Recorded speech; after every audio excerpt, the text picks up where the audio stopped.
On the podcast today, we are going to dissect Chapter 13 of the Tao Te Ching, which makes up the 13th episode of the 81 Meditations of the Tao Te Ching. And if you haven't watched the previous episodes, we highly recommend going back and viewing those as well.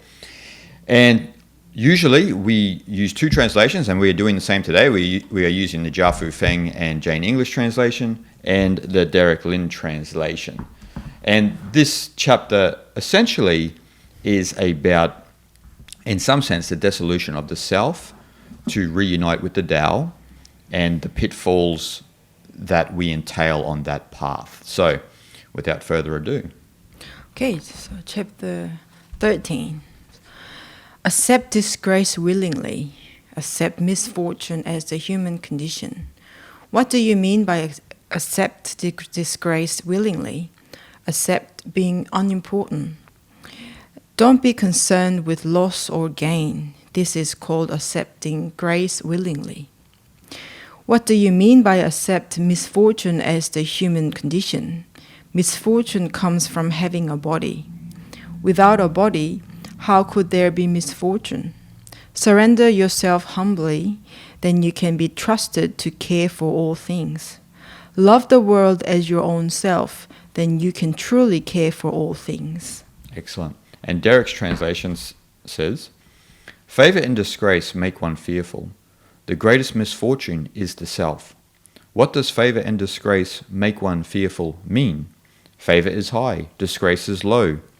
Having it makes one fearful. Losing it makes one fearful. This is favor and disgrace make one fearful. What does the greatest misfortune is the self mean? The reason I have great misfortune is that I have the self. If I have no self, what misfortune do I have? So one who values the self as the world can be given the world. One who loves the self as the world can be entrusted with the world." So they're both somewhat similar, and this is a really beautiful chapter. They both are somewhat similar, but tiny bit different, but it has own beautiful interpretation. Yes. Yeah. And I think that one of the defining differences is that Jia Fu Feng and Jane English use body, right? So, but in this context, we have to think of body as the ego or the self or the beingness, the ego that inhabits this organic material, Yes. so to speak. Yep. And actually, Jia Fu Feng does explain that. And so, this is, again, this is the typical Taoist fashion, right? Like it's between, we don't want to go too high or too low. We've got to find this sweet spot in life instead of like seeking praise Yes. or avoiding criticism. Yes. We shouldn't be blown here or there Yes. by either, right? Yes, that's what it says by accepting disgrace willingly, right? Again, accept being unimportant so that you are basically seeking the lower place and you are okay with it. And you are accepting the very fact that we are actually not that important, No. right? Yeah. The desire to be important is something against nature, right? Yeah, well, Lao Tzu really does tackle that sort of illusion of that anthropocentric view in this chapter, where he says that, we have to accept being unimportant, right? Like there's nothing wrong with being unimportant, and actually you're not special. Yes. And that's one of the defining aspects of Taoism, realizing that you're no greater than an ant. That's very hard for people to recognize, that they're no greater than an ant. And that's not to say that we don't have a place in the world and ants don't have a place. It means that we all go together as one, but neither is more important than the other. Yes. If you take all the ants out of the world, the world's in pretty bad shape. Maybe if we take all the humans out of the world's thriving. Who knows? Yeah, the problem is that because we have a higher intellectual capacity than animals and insects, so that we tend to give too much meaning to ourselves and to our life, right? That's where we find these qualities and values, right? So that's why the important concept of importance coming into place. Again, that leads to, here says like loss or gain. That don't be concerned with loss or gain. It can literally mean material possession of loss or gain as well. But I guess here more so we want to go a bit deeper, right? In a sense that loss as in getting blamed by other people or getting judged or getting criticized by other people, right? Which hurts the ego a lot, right? And when that happens, we often get very, angry and very defensive, right? Become self-defensive, and that comes often out to become offense to other people as well. Yes. And again, gain meaning here can also be praise, like we getting praised by other people, and we feel like a little bit of boost in the ego, right? Bit of a dopamine hit. Yep. So we like to get praised and get admired too. All these things that we like to have lots of likes and fans, right? Followers, all this kind of stuff. But again, loss or gain, that we shouldn't get moved by criticism or praise. Well, that's the whole theme of the Tao Te Ching, right? We need to emulate the Tao. So the Tao is not moved by criticism or praise. It is like the Bhumi Spasha. It's the immovable place, the image of the Buddha touching the earth. Yes. It's the Bhumi Spasha, the immovable place where nothing, the winds of change can't bother you. They won't bother you. Yes. And that's how we should. And to emulate the Tao means you shouldn't be emotional. You should just act immediately and appropriately to each and every situation, just like Krishna was trying to tell Arjuna on the battlefield of Kurukshetra, was trying to advise Arjuna to do the same thing, right? Don't get wound up in your emotions. Yes. But as individuals, we get wound up in emotions, and then when we overlay that into the individual realm, we're seeking praise, we're avoiding criticism. Yes. But as the Tao Te Ching states in this chapter, is that inherent even within praise and positive feedback, there's negativity, right? Like, because, for example, once you start getting praise, then there's a pressure on you to perform. So if you're a world-class athlete or a world-class artist, and you get heaped with a lot of praise and this and that, and you're feeling wonderful, and then you keep making your art, for example, and you make a song that you really vibe with, and then next minute everyone's like, "What are you doing?" Like, Yes. we like the older stuff, but you're following your path. And see, if you're following your path sincerely, and if you understand the Tao Te Ching, that sort of criticism wouldn't bother you because that is your path. And so that's where there can be a negative aspect within positive feedback, because it can produce self-doubt, a lot of things like that. So, and look, and there's also positivity in criticism and negative feedback, particularly if you respect the sources of that criticism. Right. Like, for example, for myself, like if some of my peers in the spiritual world and my close friends and some respected audience members of my channel that I take their feedback seriously, if they gave me some feedback, then I take that honestly seriously, right? Yes. But if it's just a stranger, Yes. then there's nothing for me to say. Like, I don't really take their criticism or even in this sense their praise that serious. Okay, it's good, you liked it, and it's also good that you didn't like it. Yes. But if I don't know you and you're telling me how I should do things, first of all, I don't know you. I don't know your understanding of this knowledge. I don't know the depth of understanding that you have grasped. So why should I take your feedback seriously? But if it's someone that you know, if it's one of my peers or a respected audience member, and there are many on my channel, respected audience members, I know them by name, that I would take their feedback seriously because they know the work and so forth and so on, right? So, for example, like recently I put a post up about Diwali, right? And so I mentioned a particular mindset external to India that are trying to force Indians to behave a certain way. And they were trying to force the children not to play with firecrackers and this and that. And that's a big part of Hindu culture, as you know, for the kids to play with firecrackers. Let the kids have their few days, right? Yes. And so I made a point of that, and it's just an innocent social media post, right? There's nothing you get too heated about. And then there was one individual on LinkedIn and an older individual too, who I thought had their faculties together, but wrote a private message to me and was very aggressive, telling me like what I've done wrong. I don't know this individual from a bar of soap, right? They obviously had an extreme hate for Hindus. They didn't like me anymore, obviously, and that's all well and good. And so, you know, and then the nerve of this individual was then they started to talk about equanimity. And so it was like, and this is where the credibility of that individual goes into the toilet, because if they had have stayed angry through the whole thing, that's all well and good. But then they tried to flip it with all of this vitriol, this violent vomit that they were spewing on me, and then they tried to flip it and say, trying to make a sermon about equanimity. And it's like, well, you've just ruined your sermon of equanimity first because of your toxic abuse at the beginning. Yes. And you are obviously the mindset that I'm talking about, because that's what triggered you.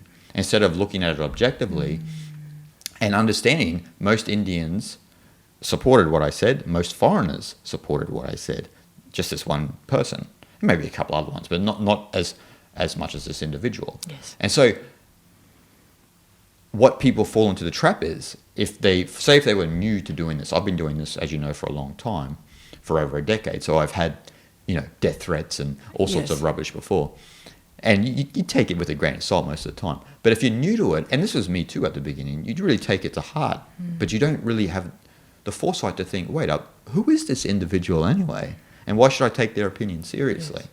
So that's something that you need to avoid falling into that trap of getting negative feedback from people who aren't reputable sources. Yes. But if they are someone you respect, or if, I don't even want to say if they're a close friend or family member, because they don't sometimes know really what you're doing too either, right? So it has to be really someone that you respect, Yes. Their opinion, and they actually know what you're doing Yes. as for a vocation Yes. or your path, so to speak. Yeah, 100%. Again, that's what truly means by accepting grace willingly. That's why this willingly is, I think, very important word here. You are taking this grace willingly, because, as you mentioned, we can find a really advantageous viewpoint from criticism. Of course, yeah. And at the same time, we can find a lot of flaws within the praise as well. Yes. Because praise comes with a lot of expectation, like you said, to be able to fulfill that expectation, that all things turn to, you know, crap. It can happen like that as well. So Yes. that, in that sense, we are taking disgrace willingly, is to see that fine line between these two different values. Exactly. And also, like you mentioned, that particular individual on your comment on the Diwali, like in that kind of criticism, that's a good example of how an individual's point of view and opinion is so limited. Yes. So that itself is very limited. So we have no reason whatsoever to take that criticism to the heart, because once it's got such a limited point of view, it's very narrow and very personal, emotional, and there is no reason for us to take it too seriously, right? And being able to discern that way, you need to have a good, I think, healthy and balanced psychological balance, I think. Yes. Yeah, not just taking it to the heart and blaming yourself, or taking praise a bit too much and then you kind of over the moon and you're off the ground a little bit. Yep.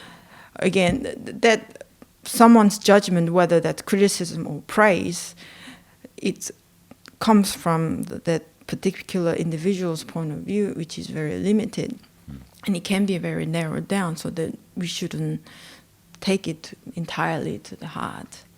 Well, that's the crux of Jiddu Krishnamurti's philosophy, isn't it? That the individual themselves are limited, right? And this is why I always implore people to study Jiddu, because if you study Jiddu, you'll gain a greater understanding of Eastern philosophy and life in general, right? Like, because his philosophy is butt naked. It's without concepts and so forth and so on.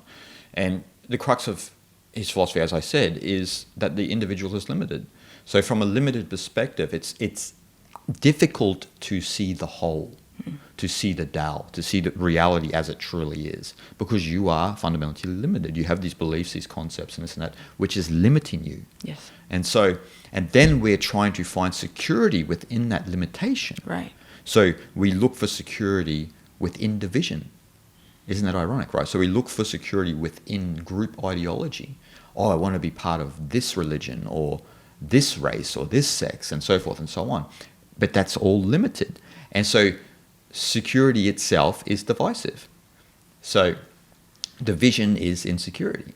And that's where a lot of people don't understand, right? So because Jiddu always takes it down to another level where it's outside of the scope of other people's perception because they haven't thought about it as deeply as someone like himself. It's kind of funny that what he's saying, to follow what he's saying, is that people tend to find the security within their own mind prison, which is completely separated from others and completely independent from others. That obviously coming from pure ignorance, right? Yep. And that's where they seek security. Yes.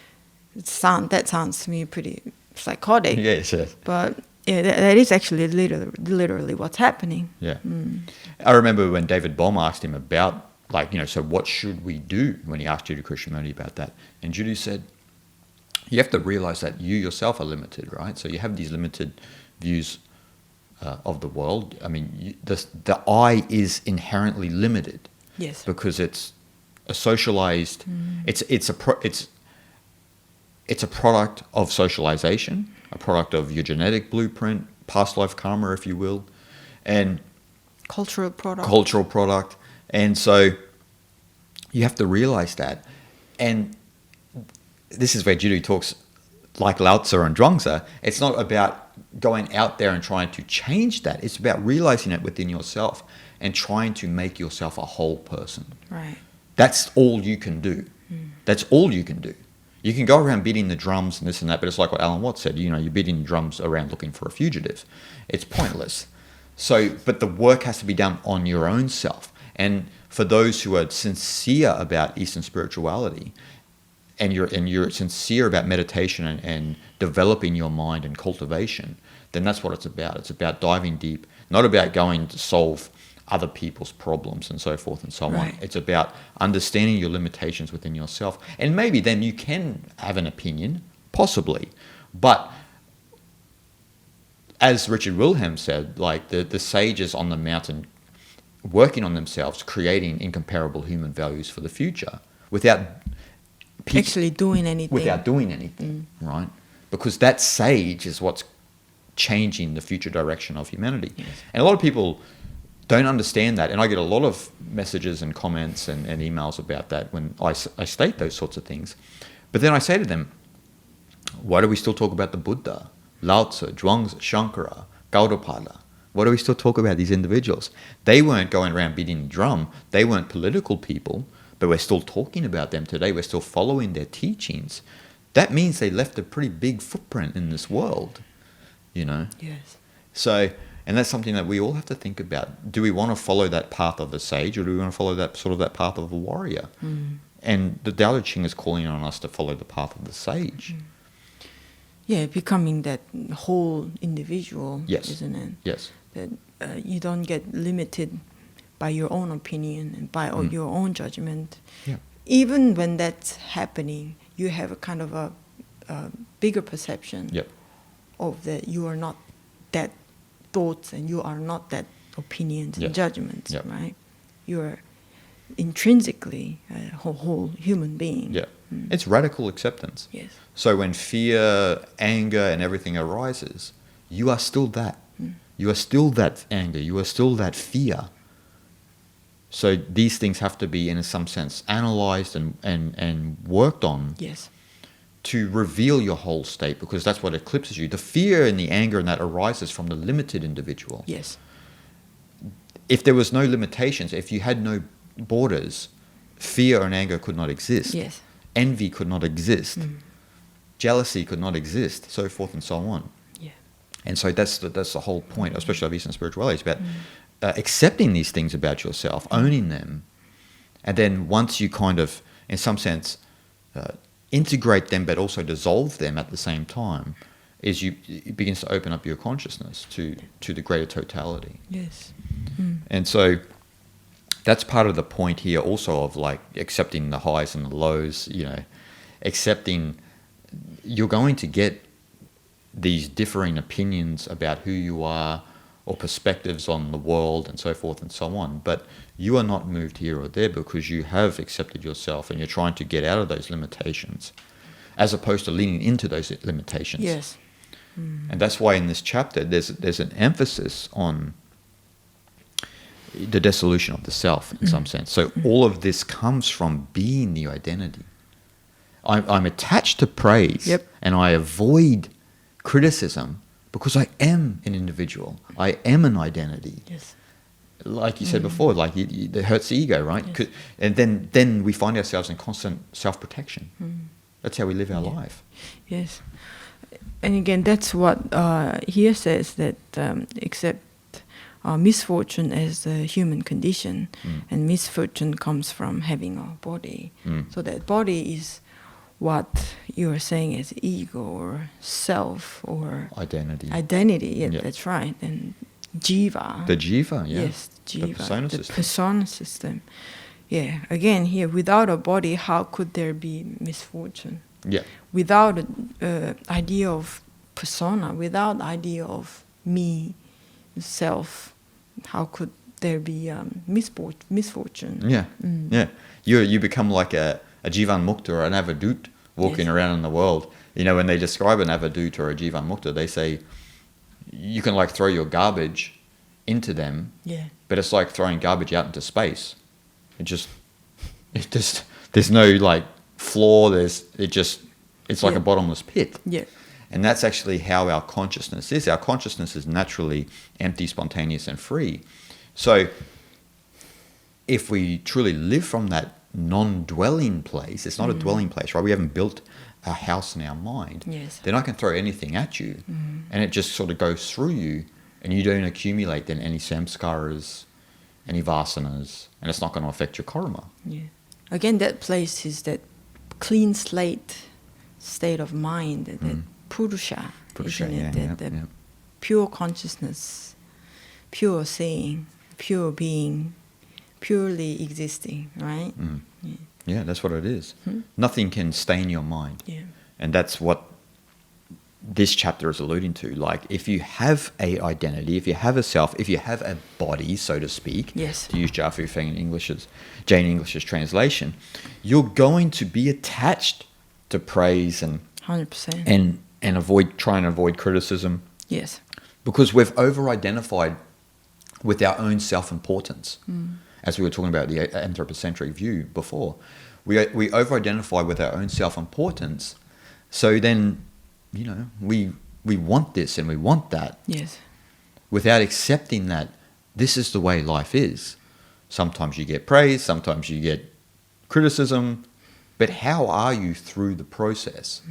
Because you got to become like a good surfer, right? Like a surfer can be out in the ocean, and they know how to navigate the ocean. The ocean is always unpredictable, Yes. and life is unpredictable for us, but we don't know how to navigate through it because we are the self. Yes. We are the ego identity, or we think we are that. Yeah. And so we attach then to things that fall into this likes and dislikes dichotomy, where I like this, I don't like this. So then we build our whole psychology around that. Yes. And this is getting even worse in this day and age with social media and this and that, where you can actually monitor things and this and that. And look, there are good things about that, because there are some pretty maladjusted psychopathic people out there that you probably should avoid online. But in general, most people are pretty good people. And so we kind of design our life now through online world. Yes. To avoid certain things and so forth and so on, where then it is very different to the real world, right? In the real world, someone will maybe criticize you at your job, and if they are in a position of superiority, then you need to listen. Yes. Maybe if they're in a position of inferiority, you may still need to listen as well, Yes. but probably not as much, you know. Yeah, the online world is impersonal. Yes. Yes. You and the screen. So how could it be personal? It doesn't matter that you are communicating with someone through social media, but you're not physically seeing that person. There's no facial cues. There's nothing. So it kind of, social media platforms miss the whole point, I think. So as time goes by, we only get to see more and more increasing this approval-seeking mentality, that we always like to get this approval from other people, from number of followers you have, or likes you have, comments you have, and it's only jiva to me. Yeah, it's only body. Jiva book. Yeah. Not Facebook. Yeah. Yeah. Yeah, exactly. So, I mean, it's completely impersonal. So you and the device, you and the physical machine, and you're just basically using your thumb very busy, you know. That's all that's happening. Yeah. So how could it be otherwise, really, unless you are really just taking some nutritious information for a certain amount of time through some videos or some articles and things like that, and you just walk away after that. Yeah, yeah. We become then too attached to the judgments of others, and then we care too much what other people think of us, and that's a very sad place to live your life, because most of the people you know online, you really don't know. Yes. You really don't know, and to be fair, you shouldn't take everyone's opinion as gospel. It should not be. You don't know them. And so you should not be attached to the judgment from them, and then you should also not care too much what they think. Exactly. If everyone's kind and courteous and well-mannered, then that's all well and good. And that's how it should be online, because that's how it is offline. There shouldn't be a difference in the worlds. We treat each other with love and respect because we are family as humans. And we're still family with the rest of the universe, you know. So we should treat each other with love and respect. But in saying that, you shouldn't take the opinions of others too seriously. Yes. And if you're not, that actually helps you to work on their ego as well. It helps you to dissolve that and not reacting to certain things that happen online, so to speak, or even offline, right? Yes. Like not overly reacting to certain things that happen, and not having an opinion also. Yes. A lot of people get so mad when you don't have an opinion. Hey, what do you think about this situation? You know, we get this a lot, and you and I don't have TV, we don't watch the news. So when people say to us, hey, what do you think about this? We didn't even know about it. And then they get so like confused and mad, and you just want to say to them, look, it's okay, you know, like we don't have to know everything that you know. You obviously don't know everything we know, because if you did, you'd be on the podcast with us. Yeah. Yeah, I find it pretty sad, actually, that the fact that nowadays most of people are constantly looking out. So the energy is always going out, seeking something, seeking pleasure, something exciting things, interesting things, and or seeking someone else's attention. And the energies are constantly going out, so that we have no energy left to look within, right? So that we need to really kind of withdraw ourselves from looking too much outside. Speaking of news and things like that, I want to say to them that whether you know about the news or you don't know about the news, your life is the same. Nothing changes. Nothing changes, yeah. So do you have to constantly be exposed to this new information comes updated every hour in a day? You gotta constantly be informed, or just, you know, get rid of that energy going out, attention, all these things, but harness that energy back to yourself and use it wisely to enrich your own life. Because that's the fact. Whether you know about it or you don't know about it, nothing changes. Yeah. Right? I often think, like about my parents, I think what does the news, because they both passed away, what does the news mean to them? And I think, well, that's how we have to be. What does the news mean to all of the people who have lived and died in the world? All the people who are dead. What does this news mean to them? Did it change their life? Is it going to change their life? No, it's not. So live your life in a way that's carefree in some sense, like Zhuangzi. Don't worry about so much about what other people think about you. It doesn't matter. Yeah. It doesn't matter. If you're fretting about that, you are falling back into the ego. That's the ego in protection mode. It wants everyone to like itself. The ego is like George Costanza in Seinfeld. Do you remember that episode of Seinfeld? And George couldn't stand that this woman didn't like him. Because he actually said to Elaine, everyone must like me. I mean, it's funny in the context of Seinfeld. Yep. But that's actually how our ego actually is. Yes. Everyone must like us.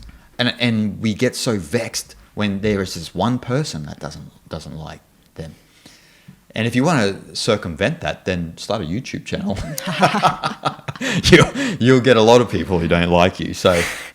But that's really how to downregulate, in some sense, the ego, is to start to work away at those limitations that we have that are built by social approval and so forth and so on. And so that's where we get into sort of the end of the chapter, isn't it? Where Lao Tzu's kind of explaining that, if we have no self, what misfortune do I have? Yeah. So if we don't have an identity, what is there to really worry? Like, what is there to worry about? Oh, did you hear what he or she said to me? Doesn't matter. You were like what I said, but like the Avadut or the Jivan Mukta, you're throwing garbage into space. It's just doesn't stick. It just floats and just goes by. Yeah, bottomless bottle. The bottomless pit. Like, what the hell? There's no bottom to this thing. And so that's how we ought to be. And so, and the irony is, as it says in Jia Fu Feng, and Jane English's one, like, you surrender yourself humbly, right, to this, and then you are entrusted to care for all things. So, and as Derek says, so one who values the self as the world can be given the world. Yes. So once you realize you're a part of something much greater than yourself, then you can actually, in some sense, serve the world. Yes. In whichever way that may be. Yes. Doesn't mean you have to go out and be a guru. You could be a chaiwala. But you make the best damn tea in India, for example. And that's what it means. You serve the world in your way, from your organic pattern, your li. Yeah, and also in other words, we could also say just be the best version of yourself you could be, right? Yes. Right. Which requires you to downregulate the ego. Yes. Because the best version of yourself is when you dissolve that so the Tao can make use of you. Yes. So when we say the best version of ourselves, it's kind of what we should say is the best version of itself, the Tao. Yes. Because it's not really you, it's the Tao that makes use of you. And you just become the representation of that. The living vessel, yeah. Right. This is a localization of consciousness. Yep. It's not the be-all and end-all. It's a localization of the one consciousness. Yes. So everyone listening and watching, you and I, that one consciousness is flowing through us, expressing itself differently. The problem is we identify with the equipment. So that means, which relates to this chapter, we identify with the body, the mind, the ego, our beliefs, yes, our likes and dislikes. That's the equipment. But what is the source of this? Yes.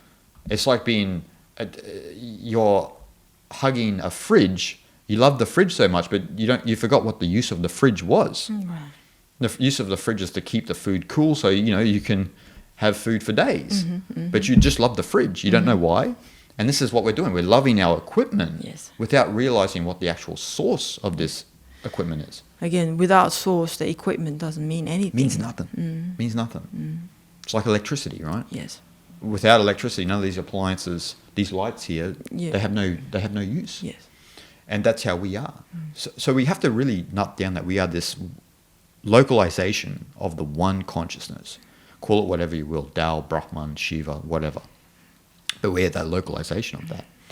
And the point of the Tao Te Ching and this chapter is that if we can get outside, or if we can downregulate that sense of self, or the ego, or the identity, whatever you want to call it, then we can experience that. Our consciousness opens up. Yeah.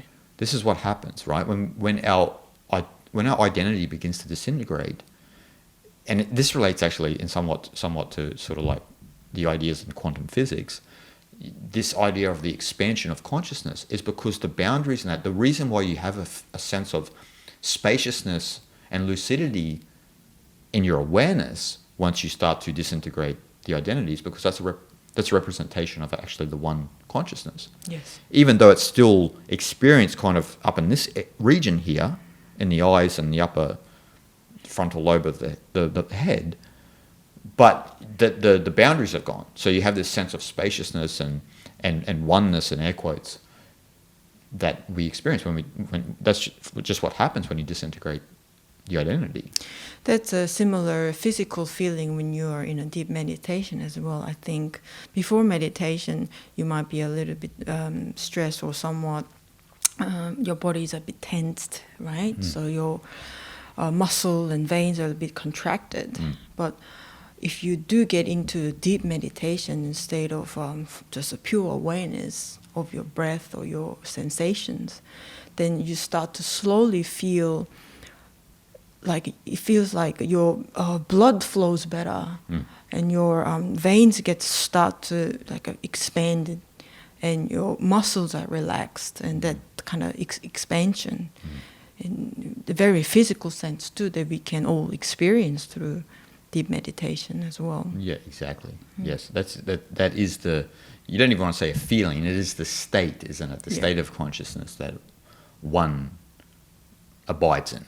Don't want to even say experience. It's kind of a non-experiential sort of state. Even though you say, okay, in saying we experience it, then you're talking about the I again, right?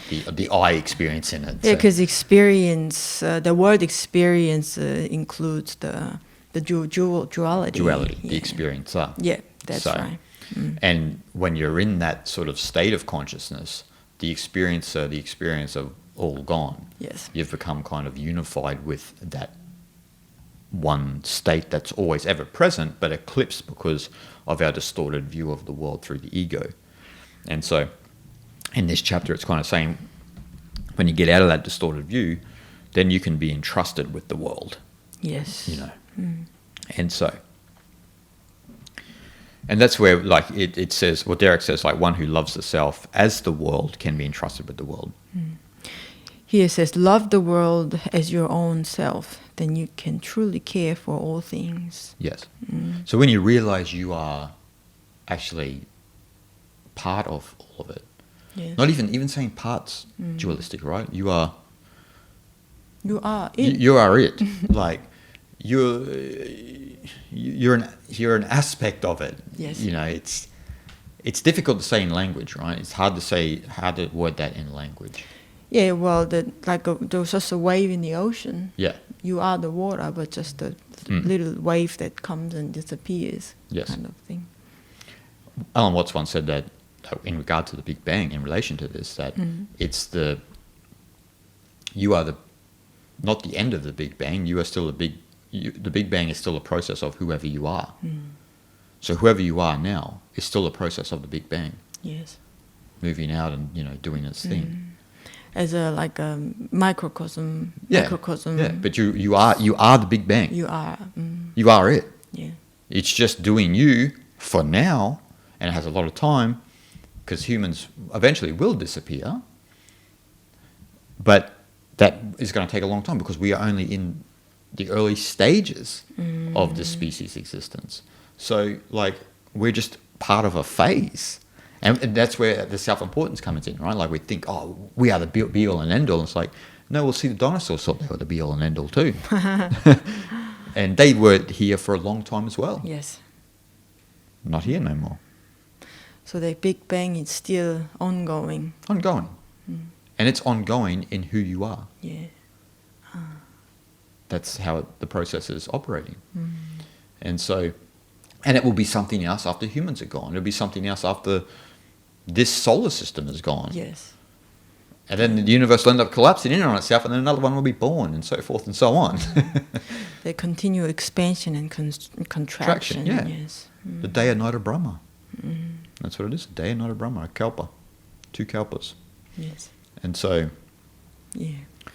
Breath in, breath out. Yes, the involution and evolution of the universe. Yes. And so when you understand those sorts of perspectives, then you understand that, wow, our self-importance is, well, it's not even on the list. Yes. It doesn't even make it on the list.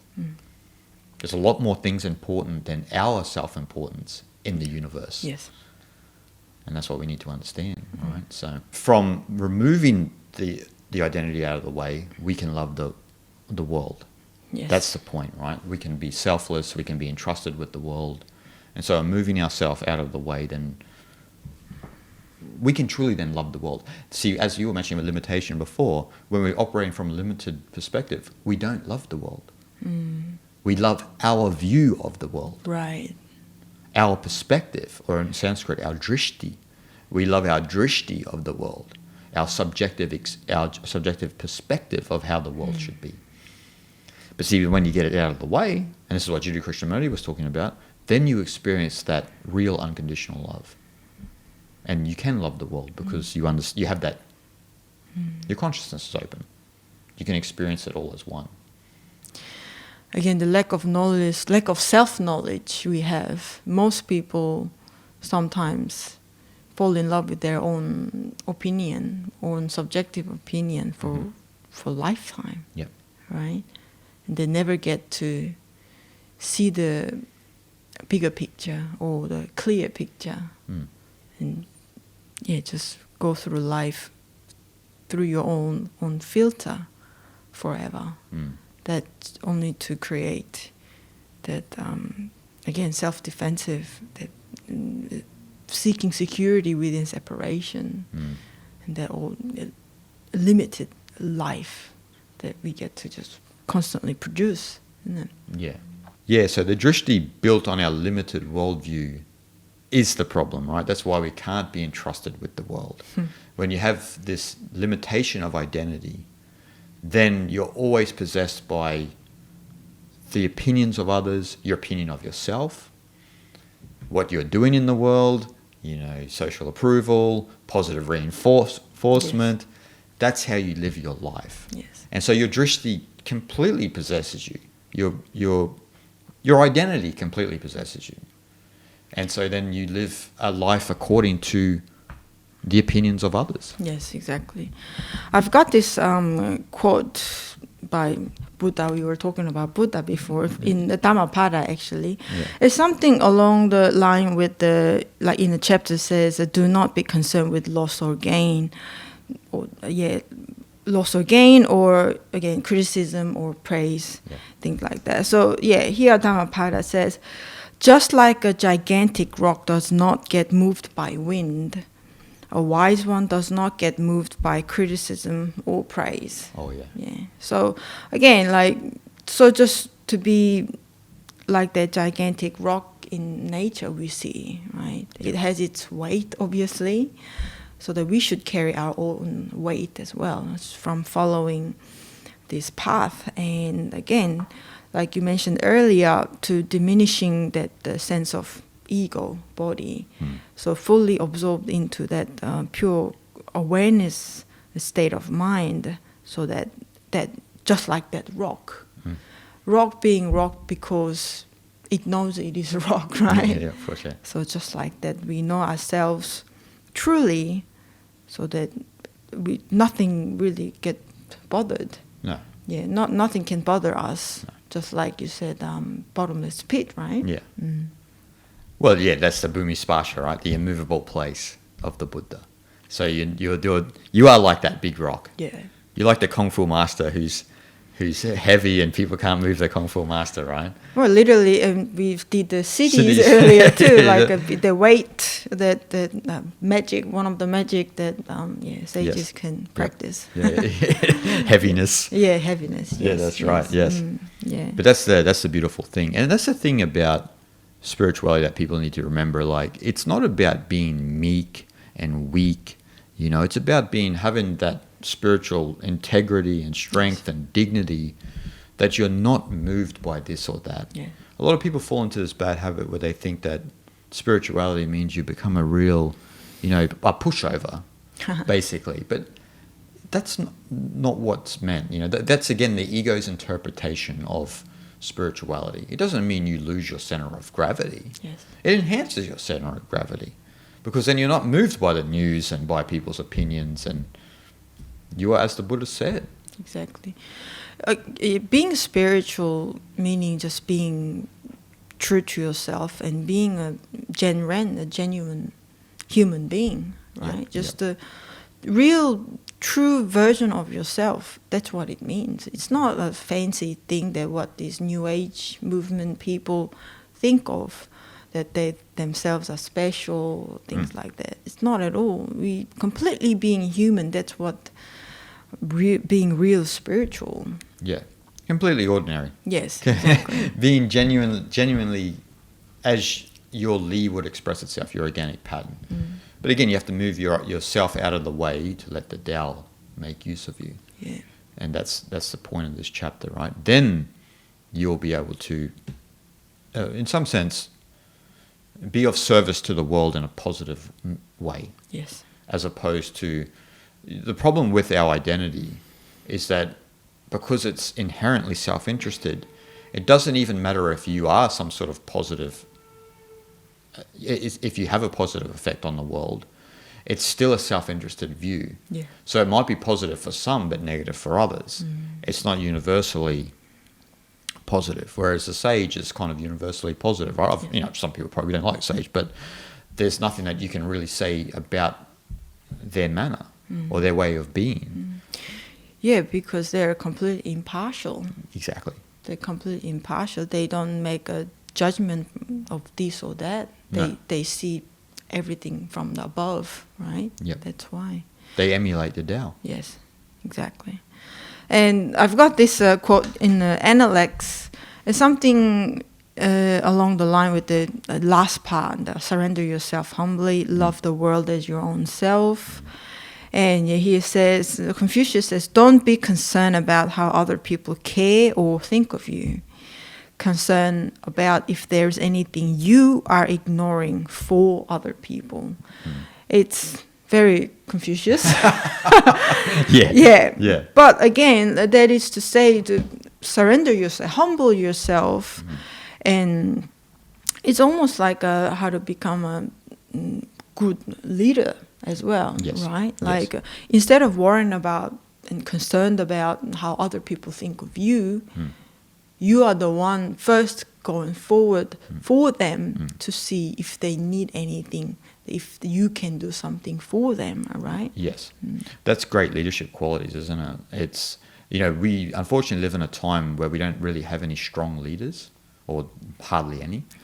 And as Confucius mentions, like a strong leader is someone, who doesn't,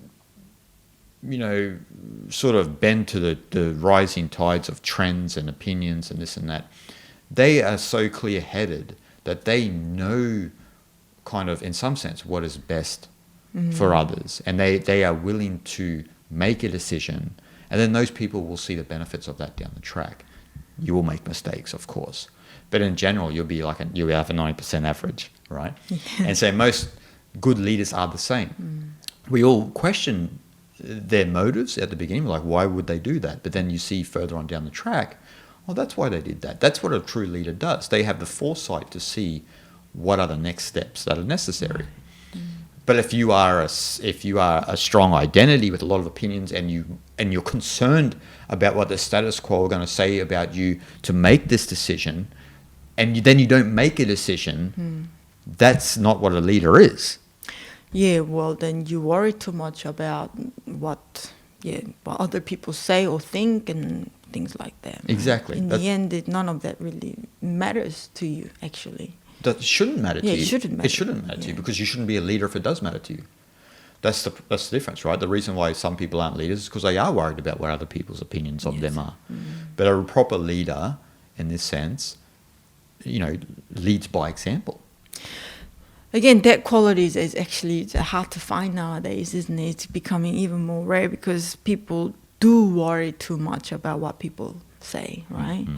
But again, what makes good leadership is whatever, you don't listen to what other people say. Whatever you think is, you can see precise what needs to happen, and you just go forward and just make it happen. You do it as you think that's what's beneficial for everybody. Yes, yes, exactly. You take charge, but in a very clear-headed manner. Exactly. You're not concerned about what some sort of sect of society will say or this and that. Sure, a good leader always strives to make everyone happy, for sure, but they are not going to, that's not going to handicap their perspective of the way the society should be, and so forth and so on. Yes. So they obviously will consider everyone, and then they will take the best course of action. And that's, in some sense, very way in the sense of acting immediately and appropriately to each and every situation.